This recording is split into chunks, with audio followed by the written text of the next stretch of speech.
जय श्री राधे दोस्तों। तो कैसे हैं आप सभी? आई होप आप सभी अच्छे होंगे। आप देख रहे हैं स्टडीज विद EQ और मैं आप सभी के साथ सिमरन आप सभी के लिए लेकर आई हूँ लूसेंट की बुक। जी हाँ दोस्तों, जैसा कि आप जानते ही हैं दोस्तों, हमारी सीरीज चल रही है लूसेंट की कंप्लीट बुक करने की और अभी हम प्राचीन इतिहास पढ़ रहे हैं भारत का, जिसमें हमने अपने कुछ पिछले टॉपिक्स कंप्लीट किए हैं। अब उसी सीरीज को आगे बढ़ाते हुए हम स्टार्ट करते हैं दोस्तों, बढ़ते हैं आगे विदाउट एनी टाइम वेस्ट। तो आज हम पढ़ रहे हैं चोल वंश। अब देखिए, 9वीं शताब्दी में चोल वंश पल्लवों के ध्वंसावशेषों पर स्थापित हुआ और इस वंश के संस्थापक विजयालय, जिनका कार्यकाल 850 से और 87 ईस्वी था और जिसकी राजधानी तांजिया क्या थी, तांजिया यानी तंजोर या तंजावुर एक स्थान है, मतलब वहां ये राजधानी थी तांजिया। और विजयालय ने नर केसरी की क्या ली थी, उपाधि धारण की थी, किसने, विजयालय ने। और निशुंभ सूदनी देवी का क्या बनवाया था, मंदिर बनवाया था। चोलों का स्वतंत्र राज्य आदित्य प्रथम ने स्थापित किया। पल्लवों पर विजय पाने के उपरांत आदित्य प्रथम ने कोदंडराम की उपाधि धारण की। तो जो आदित्य प्रथम था, इसने कौन सी उपाधि धारण की, तो कोदंड राम की। चोल वंश के प्रमुख जो राजा थे वह थे परांतक प्रथम, राजराजा प्रथम, राजेंद्र प्रथम और राजेंद्र द्वितीय। और क्या था, कुलोतुंग। तक्कोलम के युद्ध में राष्ट्रकूट नरेश कृष्ण तृतीय ने परांतक जो प्रथम था उसको क्या किया, पराजित किया। और इस युद्ध में परांतक प्रथम का एक बड़ा लड़का जिसका नाम क्या था, राजा द्वितीय, वो मारा गया था। राजराज जो प्रथम था, इसने श्रीलंका पे क्या किया, आक्रमण किया और वहां के राजा जो महिम फिफ्थ थे, इनको भाग करके श्रीलंका के दक्षिण जिला पड़ता है रोहन, वहां जाकर के शरण लेनी पड़ी थी। और राजराज जो प्रथम था, श्रीलंका के विजित प्रदेशों को चोल साम्राज्य का एक नया प्रांत जिसका नाम क्या था, तो जिसका नाम था मुम्डी चोल मंडलम। क्या था, मुम्डी चोल मंडलम बनाया और पोलन रुवा को अपनी क्या बना दिया, राजधानी बनाया। राजराज प्रथम शैव धर्म का अनुयायी था, यानी ये शिव धर्म को मानता था और इसने तंजोर में राजराजेश्वर का एक शिव मंदिर भी क्या किया था, बनवाया था। चोल साम्राज्य का जो सर्वाधिक विस्तार है यह राजेंद्र प्रथम के ही शासनकाल में हुआ। बंगाल के पाल शासक महिपाल को पराजित करके राजेंद्र प्रथम ने गंग कोडल चोल की उपाधि क्या करी थी, धारण की थी। तो गंगे कोड चोल की उपाधि इसने धारण की और नवीन राजधानी गंगे कोड चोलपुरम के निकट ही है चोल गंगम नामक विशाल तालाब का क्या करवाया, निर्माण करवाया। आगे एक नोट दिया हुआ है, गजनी का सुल्तान जो महमूद राजेंद्र प्रथम का क्या था, समकालीन था। राजेंद्र द्वितीय ने प्रकेसरी की और वीर राजेंद्र ने राजकेसरी की उपाधि धारण की। चोल वंश का जो अंतिम राजा हुआ वो था राजेंद्र तृतीय। तो राजेंद्र तृतीय जो था, ये चोल वंश का क्या हुआ, अंतिम राजा। चोलों एवं पश्चिमी चालुक्य के बीच शांति स्थापित करने में गोवा के जो कदम्ब शासक थे जयकेश प्रथम ने मध्यस्थ की क्या की थी, भूमिका निभाई थी। विक्रम चोल अभाव एवं अकाल से ग्रस्त गरीब जनता से राजस्व वसूल करके चिंदबरम मंदिर का विस्तार करवा रहा था। कौन करवा रहा था, जो विक्रम था। देखिए आगे आपको चोल काल में भूमि के प्रकार दिए हुए हैं, जैसे कि गैर ब्राह्मण जो किसान हुआ करते थे, उनके स्वामी की जो भूमि होती थी वो क्या थी, उसको बोलते थे वेल नवगाई। और ब्राह्मणों को जो उपहार में दी गई भूमि हुआ करती थी उसे ब्रह्मादेक कहा जाता था। और किसी भी विद्यालय की रखरखाव की जो भूमि होती थी उसे शाला भोग कहते थे। मंदिर को उपहार में दी गई जो भूमि होती थी उसे देवदान या तिरुनमटकणी कहा जाता था। जैन संस्थानों को दान में दी गई भूमि को पल्ली चंदम कहा जाता था। क्या बोल रहा था, पल्ली चंदम कहा जाता था। कलोतुंग द्वितीय ने चिंदविरम मंदिर में स्थित गोविंदराज, किसकी इसमें मूर्ति थी, गोविंदराज यानी कि विष्णु जी की, इनकी मूर्ति को समुद्र में फेंकवा दिया।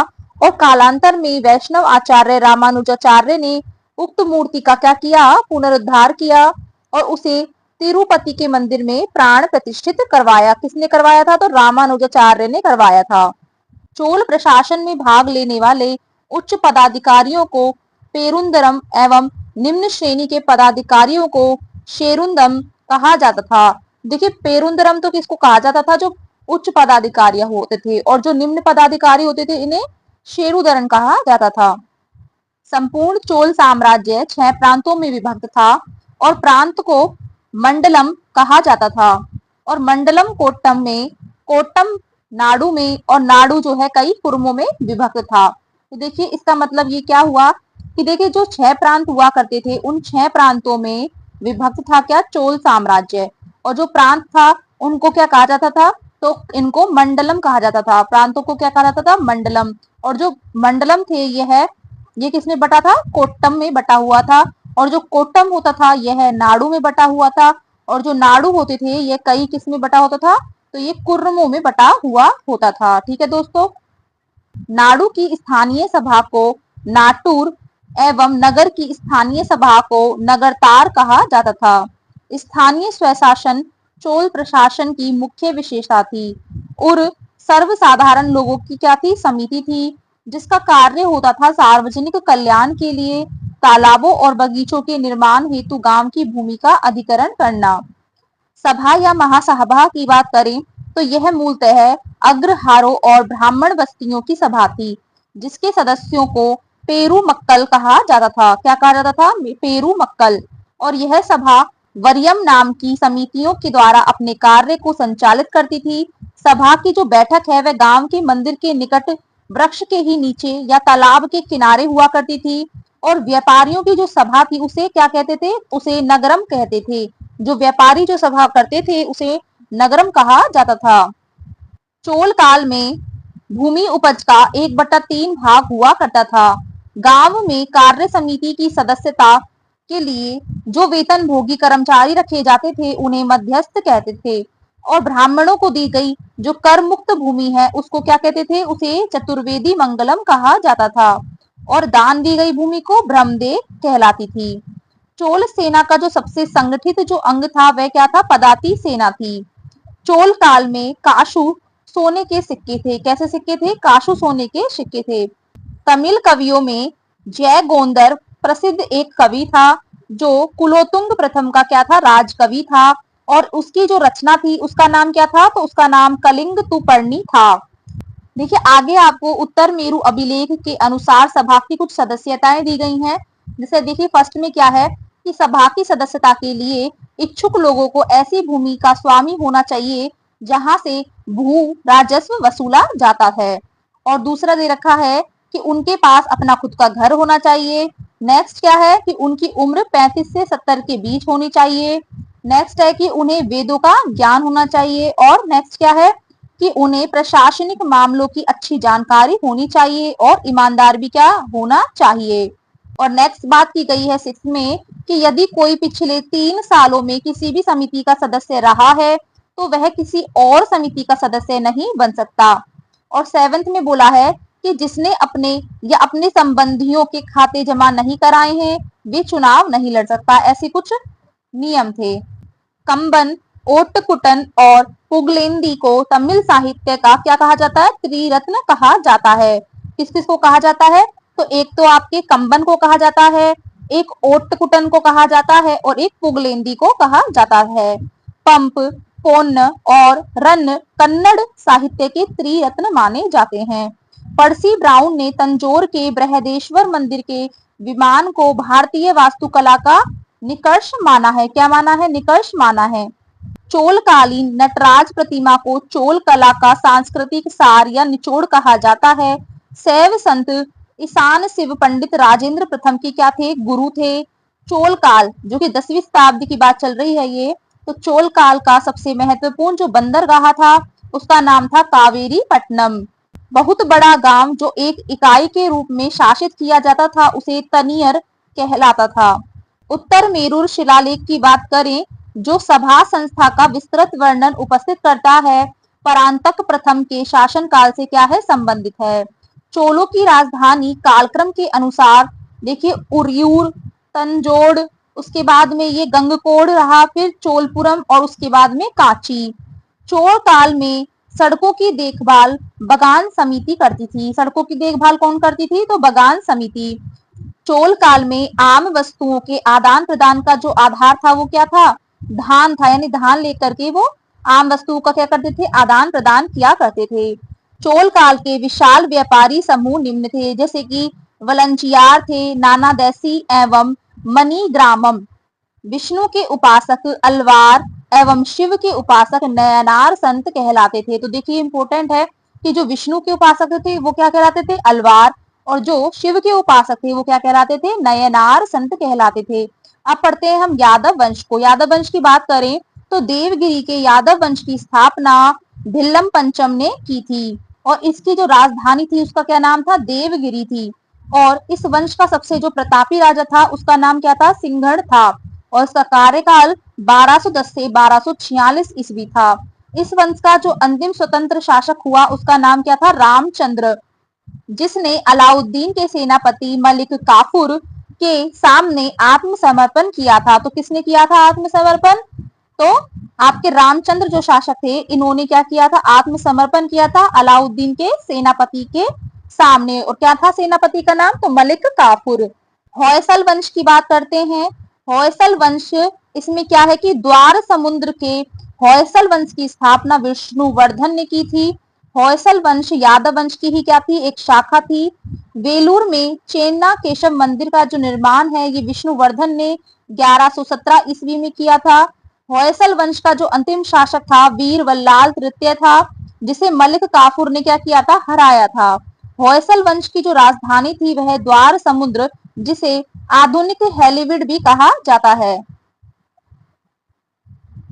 कदम्ब वंश, कदम वंश की स्थापना मयूर शर्मन ने की थी, और कदम वंश की जो राजधानी थी वो क्या थी, वनवासी था। गंग वंश की बात करें तो गंग वंश के जो संस्थापक थे ये है ब्रजहस्त पंचम थे। इनके क्या है, जो वंश के जो संस्थापक हैं ये इंपॉर्टेंट है, बस मेन तो गंग वंश के जो संस्थापक है वह ब्रजहस्त पंचम था।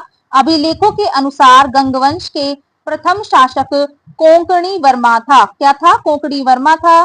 और गंगों की प्रारंभिक जो राजधानी थी वो क्या थी, कोवलाल, जिसे कोलर के नाम से भी जानते हैं, जो बाद में तलकाड़ हो गई थी। क्या हो गई थी, तलकाड़ हो गई थी। दत्तक सूत्र पर जो टीका लिखने वाला गंग शासक था वो कौन था, माधव प्रथम था। तो इंपोर्टेंट हो गया कि माधव प्रथम कौन था, तो यह दत्तक सूत्र पर टीका लिखने वाला एक गंग शासक था। नेक्स्ट आगे बढ़ते हैं।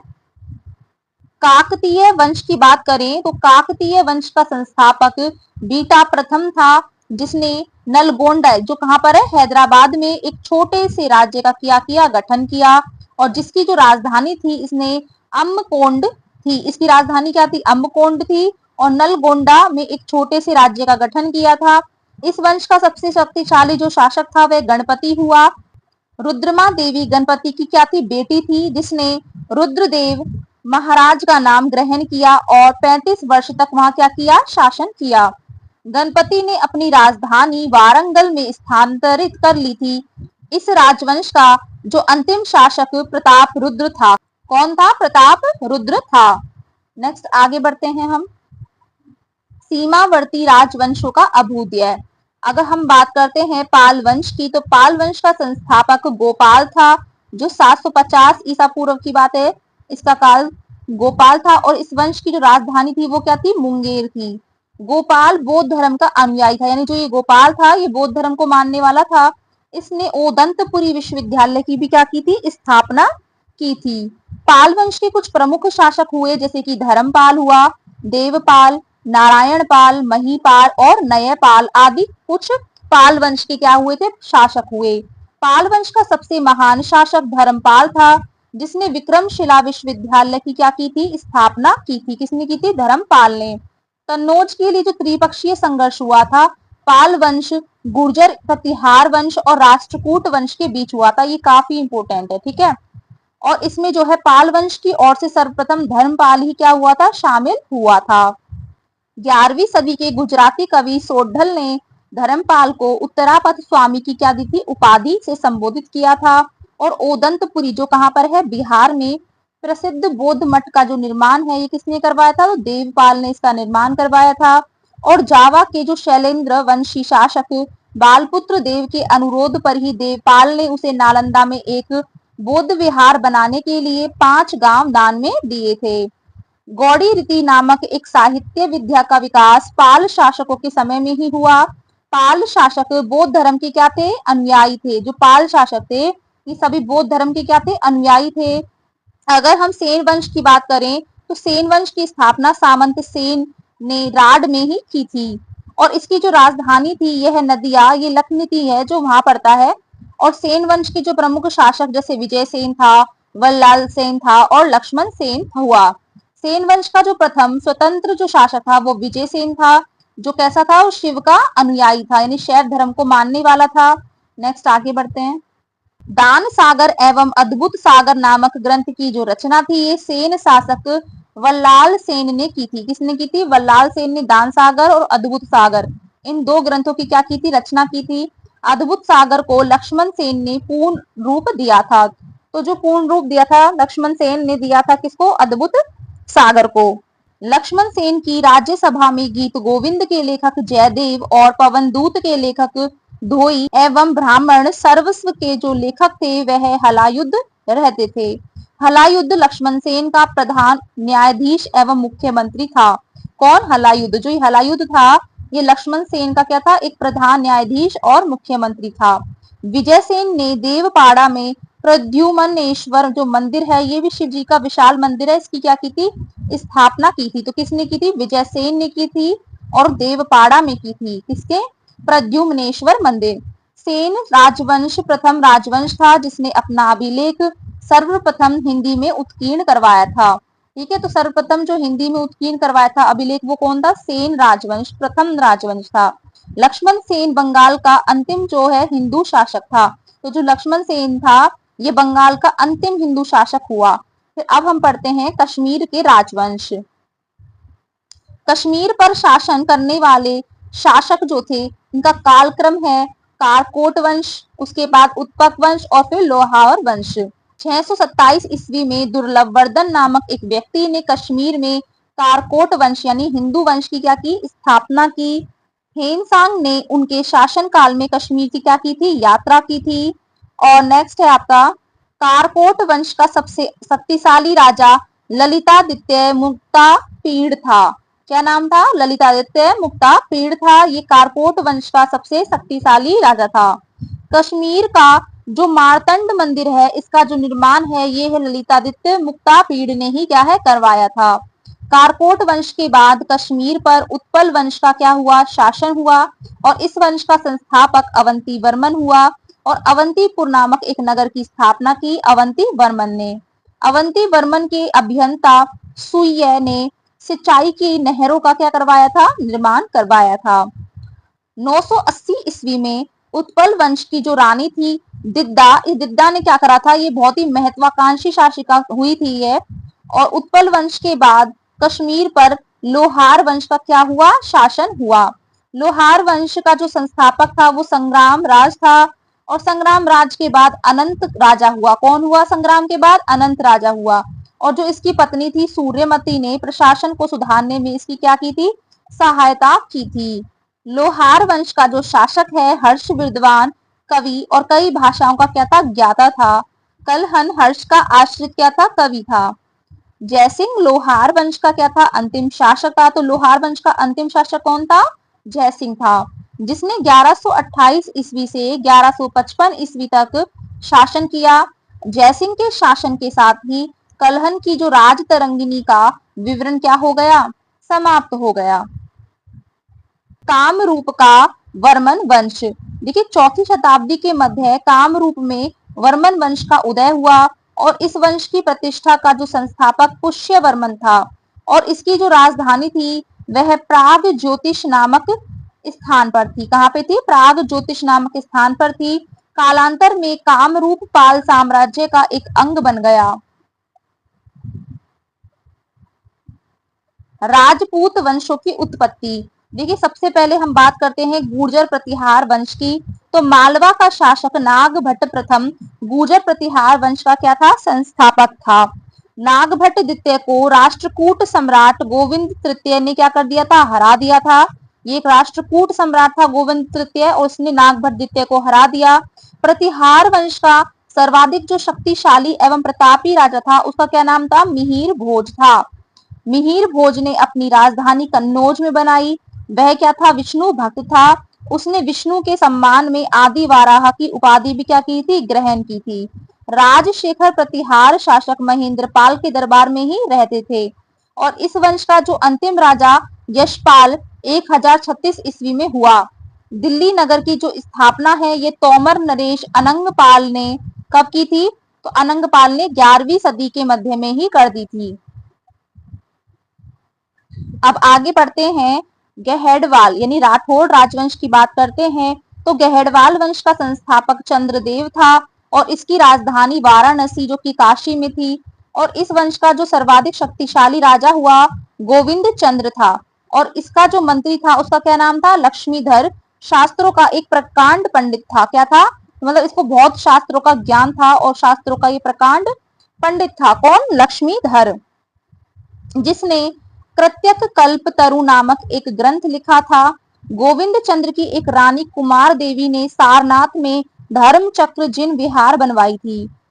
पृथ्वीराज तृतीय ने स्वयंवर में जयचंद की पुत्री संयोगिता का अपहरण कर लिया था। और इस वंश का जो अंतिम शासक हुआ वो कौन हुआ? जयचंद हुआ। किसका? जो गहड़वाल वंश था इसका जो अंतिम शासक हुआ ये जयचंद हुआ, जिसे गोरी ने 1194 ईस्वी में चंदावर के युद्ध में क्या कर दिया था? मार डाला था। नेक्स्ट है चाहमान या चौहान वंश। चौहान वंश का संस्थापक वासुदेव था और इस वंश की जो प्रारंभिक राजधानी थी उसका नाम क्या था? अहिर छत्रपुर। ये नागौर एक जिला पड़ता है राजस्थान में, वहां पर ये अहिर छत्रपुर उसका पुराना नाम था नागौर का, वहीं स्थित है। तो इस वंश की प्रारंभिक राजधानी थी ये। और इसमें अजयराज द्वितीय ने अजमेर नगर की क्या की थी? स्थापना की थी और उसे अपनी राजधानी बनाया था। इस वंश का सबसे शक्तिशाली शासक अर्णोराज का पुत्र विग्रहराज चतुर्थ जो कि बीसल देव के नाम से भी जाना गया था। और इसका कार्यकाल क्या था? 1153 से 1163 ईस्वी, जिसे हरिकेली नामक एक संस्कृत नाटक की रचना की थी। तो हरिकेली नामक संस्कृत नाटक की रचना किसने की थी? तो विग्रहराज चतुर्थ ने की थी। सोमदेव जो था ये विग्रहराज चतुर्थ के ही राजकवि थे और इन्होंने ललित विग्रहराज एक नाटक लिखा था। किसने लिखा था? तो सोमदेव ने लिखा था। 2.5 दिन का झोपड़ा नामक जो मस्जिद है ये शुरू में तो विग्रहराज चतुर्थ द्वारा निर्मित एक विद्यालय था और पृथ्वीराज तृतीय इस वंश का अंतिम शासक हुआ।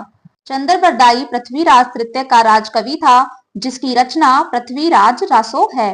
रणथंभौर के जैन मंदिर का शिखर पृथ्वीराज तृतीय ने बनवाया था। तराइन का प्रथम युद्ध 1191 में हुआ जिसमें पृथ्वीराज तृतीय की विजय और गौरी की हार हुई। तराइन के द्वितीय युद्ध जो कि 1192 में हुआ जिसमें गौरी की तो विजय और पृथ्वीराज तृतीय की क्या हो गई? हार हो गई। अब नेक्स्ट आता है परमार वंश। परमार वंश का संस्थापक उपेंद्र राज था और इसकी राजधानी धारा नगरी थी। प्राचीन जो राजधानी थी इसकी उज्जैन थी। परमार वंश का सर्वाधिक शक्तिशाली राजा भोज था। राजा भोज ने भोपाल के दक्षिण में भोजपुर नामक एक झील का निर्माण करवाया। नैषधीय चरित्र के लेखक श्री हर्ष एवं प्रबंध चिंतामणि के लेखक मेरु तुंग थे। तो मेरु तुंग किसके थे? प्रबंध चिंतामणि के। इंपोर्टेंट है ये। राजा भोज ने चिकित्सा, गणित, व्याकरण पर अनेक ग्रंथ लिखे। भोजकृत युक्ति कल्पतरु में वास्तुशास्त्र के साथ साथ विविध वैज्ञानिक यंत्रों और उनके उपयोग का उल्लेख है। नवसाह साडक चरित्र के रचयिता पदम गुप्त हैं। तो किसके हैं? नवसाह साडक चरित्र के जो रचयिता हैं परम गुप्त हैं। दशरूपक के जो रचयिता धनंजय, धनिक, हलायुद्ध एवं अमित गति जैसे विद्वान वाक्यपति मुंज के दरबार में रहा करते थे। किसके दरबार में? मुंज के दरबार में। कविराज की उपाधि से विभूषित शासक था राजा भोज। भोज ने अपनी राजधानी में सरस्वती मंदिर का क्या करवाया था? निर्माण करवाया था। इस मंदिर के परिसर में संस्कृत विद्यालय भी खोला गया था। राजा भोज के शासनकाल में धारा नगरी विद्या और विद्वानों का एक प्रमुख केंद्र रही। भोज ने चित्तौड़ में त्रिभुवन नारायण मंदिर का एक निर्माण करवाया था मंदिर का। और भोजपुर नगर की स्थापना भी राजा भोज ने ही की थी। परमार वंश के बाद तोमर वंश का और उसके बाद चाहमान यानी कि चौहान वंश का और अंततः 1297 ईस्वी में अलाउद्दीन खिलजी के सेनापति नुसरत खां और उलुग खां ने मालवा पे क्या कर लिया था? अधिकार कर लिया था। नेक्स्ट आता है आपका चंदेल वंश। प्रतिहार साम्राज्य के पतन के बाद बुंदेलखंड की भूमि पर चंदेल वंश का एक स्वतंत्र राजनीतिक इतिहास प्रारंभ हो गया। बुंदेलखंड का प्राचीन नाम जेजाक भुक्ति है। बुंदेलखंड का प्राचीन नाम क्या है? जेजाक भुक्ति। चंदेल वंश का संस्थापक नन्नुक था और ये कब था? 831 ईस्वी में। और इसकी राजधानी खजुराहो थी और प्रारंभ में जो इसकी राजधानी थी वह कालिंजर जो कि महोबा में है वहां थी। राजा धंग ने अपनी राजधानी कालिंजर से खजुराहो में क्या कर ली? स्थानांतरित कर ली। और चंदेल वंश का प्रथम जो स्वतंत्र और प्रतापी शासक था वो यशोवर्मन था। यशोवर्मन ने कन्नौज पर आक्रमण करके प्रतिहार राजा देवपाल को हरा दिया और उससे एक विष्णु की प्रतिमा प्राप्त की, जिसे उसने खजुराहो के विष्णु मंदिर में क्या करवा दिया? स्थापित करवा दिया। धंग ने जिन्नाध्य, विश्वनाथ और वैद्यनाथ मंदिर का निर्माण करवाया। कंदरिया महादेव मंदिर का निर्माण धंग देव के द्वारा 999 ईस्वी में करवाया गया। धंग ने गंगा जमुना के संगम में शिव की आराधना करते हुए अपने शरीर को त्याग दिया था। किसने त्यागा था? तो धंग ने। चंदेल शासक विद्याधर ने कन्नौज के प्रतिहार शासक राज्यपाल की क्या कर दी थी? हत्या कर दी थी, क्योंकि उसने महमूद के आक्रमण का सामना किए बिना ही आत्मसमर्पण कर दिया था। विद्याधर ही अकेला ऐसा भारतीय नरेश था जिसने महमूद गजनी की महत्वाकांक्षाओं का सफलतापूर्वक क्या किया था? विरोध किया था। चंदेल शासक कीर्तिवर्मन की राज्यसभा में रहने वाले कृष्ण मिश्र ने प्रबोध चंद्रोदय की रचना की थी। इन्होंने महोबा के समीप कीर्ति सागर नामक एक जलाशय का भी क्या करवाया था? निर्माण करवाया था। आल्हा उदल नामक दो सेना नायक परमार्दी देव के दरबार में रहा करते थे, जिन्होंने पृथ्वीराज चौहान के साथ में युद्ध करते हुए अपनी जान को गवा दिया था। कौन थे? आल्हा उदल। ये काफी वीर सेना नायक थे। ये काफी वीर सेना नायक थे। चंदेल वंश का जो अंतिम शासक था परमार्दी देव ने 1202 ईस्वी में कुतुबुद्दीन ऐबक की अधीनता को क्या किया था? स्वीकार कर लिया था और इस पर उसके मंत्री अजय देव ने उसकी हत्या कर दी थी। सोलंकी वंश अथवा गुजरात के चालुक्य शासक। सोलंकी वंश का संस्थापक मूलराज प्रथम था और इसकी राजधानी अनहिलवाड़ थी। मूलराज प्रथम शैव धर्म का अनुयायी था। भीम प्रथम के शासनकाल में महमूद गजनी ने सोमनाथ के मंदिर पर क्या किया था? आक्रमण किया था। महमूद गजनी ने भीम प्रथम के सामंत बिमल ने आबू पर्वत पर एक दिलवाड़ा का प्रसिद्ध जैन मंदिर बनवाया था। तो दिलवाड़ा का जो प्रसिद्ध जैन मंदिर है ये किसने बनवाया था आबू पर्वत पर? तो सामंत था बिमल, उसने बनवाया था। और सोलंकी वंश का जो प्रथम शक्तिशाली शासक था यह है जयसिंह सिद्धराज था। प्रसिद्ध जैन विद्वान हेमचंद्र जयसिंह सिद्धराज के ही दरबार में आया था, मतलब उसी में रहा था ये। प्रसिद्ध जैन विद्वान हेमचंद्र जयसिंह सिद्धराज के ही दरबार में था। कौन? हेमचंद्र। और ये बहुत ही प्रसिद्ध विद्वान था, जैन विद्वान था। माउंट आबू पर्वत जो कि राजस्थान के सिरोही जिले में स्थित है, उस पर एक मंडप बनवा करके जयसिंह सिद्धराज ने अपनी सातों पूर्वजों की गजारोही जो मूर्तियां हैं उनको स्थापित करवाया था। मोढेरा के सूर्य मंदिर का भी निर्माण सोलंकी राजाओं के ही शासनकाल में हुआ था। और सिद्धपुर में रुद्र महाकाल के मंदिर का जो निर्माण है यह जयसिंह सिद्धराज ने ही करवाया था। सोलंकी शासक कुमारपाल जैन मतान अनुयायी था, मतलब ये जैन धर्म को मानता था। वह जैन धर्म के अंतिम राजकीय प्रवर्तक के रूप में भी क्या रहा? प्रसिद्ध रहा। सोलंकी वंश का जो अंतिम शासक था वो भीमदित्य था। भीमदित्य के एक सामंत लवन प्रसाद ने गुजरात में एक बघेल वंश की क्या की थी? स्थापना की थी। बघेल वंश का कर्णदित्य गुजरात का अंतिम हिंदू शासक था। इसने अलाउद्दीन खिलजी की सेनाओं का क्या किया था? मुकाबला किया था। फिर नेक्स्ट है आपके पास में कलचूरी या चेदी वंश के नाम से जानते हैं। कलचूरी वंश का जो संस्थापक था कोक्कल था और इसकी राजधानी त्रिपुरी थी। कलचूरी वंश एक शक्तिशाली शासक था गांगेय देव, जिसने विक्रमादित्य की उपाधि धारण की। पूर्व मध्यकाल में स्वर्ण सिक्कों के विलुप्त हो जाने के पश्चात इन्होंने सर्वप्रथम इसे प्रारंभ करवाया। कलचूरी वंश सबसे महान शासक कर्णदेव था। तो जो कलचूरी वंश का सबसे महान शासक था वह कर्णदेव था, जिसने कलिंग पर विजय प्राप्त की और त्रिलोकाधिपति की उपाधि धारण की थी। प्रसिद्ध कवि राजशेखर कलचूरी के दरबार में ही रहा करते थे। कौन? प्रसिद्ध जो कवि राजशेखर थे ये कलचूरी के ही राज दरबार में रहा करते थे। सिसोदिया वंश की बात करें तो सिसोदिया वंश के शासक अपने को सूर्यवंशी कहते थे, मतलब ये अपने जो पूर्वज हैं उनको सूर्यवंशी कहा करते थे। सिसोदिया वंश के जो शासक हैं मेवाड़ पर ही शासन करते थे और मेवाड़ की जो राजधानी क्या थी? चित्तौड़। अपनी विजयों के उपलक्ष्य में विजय स्तंभ का निर्माण राणा कुंभा ने चित्तौड़ में करवाया। खातोली के युद्ध जो कि 1518 ईस्वी में हुआ, किसके बीच? राणा सांगा और इब्राहिम लोदी के बीच हुआ था। कब हुआ था? तो ये 1518 ईस्वी में हुआ था खातोली का युद्ध। एक तो राणा सांगा के बीच में हुआ था और राणा सांगा के अलावा और किसके बीच में हुआ था ये? तो ये इब्राहिम लोदी के बीच में हुआ था। ठीक है दोस्तों, इब्राहिम लोदी के बीच में हुआ था और ये इसमें विनर कौन बना था? राणा सांगा, और इब्राहिम लोदी हार गया था। ओके दोस्तों, तो आज के लिए हम यही विराम देते हैं, और जिसने भी वीडियो यहाँ तक देखा हो उसके लिए थैंक यू दोस्तों। और इस चैनल को सब्सक्राइब कीजिएगा दोस्तों, और वीडियो अगर पसंद आया हो तो लाइक कीजिएगा। अब आपको नेक्स्ट हम अगली सीरीज में मिलेंगे। अब हम स्टार्ट करेंगे अगले नेक्स्ट सीरीज में अपना मध्यकालीन भारत। ओके दोस्तों, तब तक के लिए बाय बाय।